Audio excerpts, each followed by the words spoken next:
میں یہ واضح کرنا چاہتا ہوں اور یہ حتمی فیصلہ ہے کہ پہلا مسئلہ تو حل ہو گیا، مگر جب تک حکومتی لیول پہ واضح پبلک گارنٹی نہیں آئے گی، بدقسمتی سے ہم اس پوزیشن میں نہیں ہوں گے کہ پاکستانی ٹیم کو ہندوستان جانے کی اجازت دیں۔ جب سے یہ اعلان ہوا وہاں دھمکیوں، تھریٹس، الزامات، مختلف قسم کی بدزبانی یہ میڈیا کے ذریعے اور ان الزامات کے ذریعے یہاں پہنچ رہی ہیں۔ مجھے صرف یہ بتایا جائے کہ کرکٹ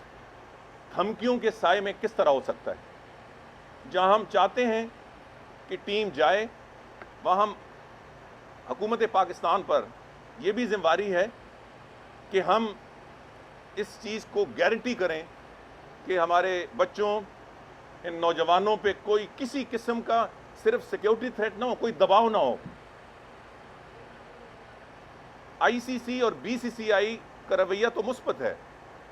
مگر وہاں سیکیورٹی انشور نہ آئی سی سی کر سکتی ہے نہ بی سی سی آئی کر سکتی ہے، وہ حکومت کر سکتی ہے۔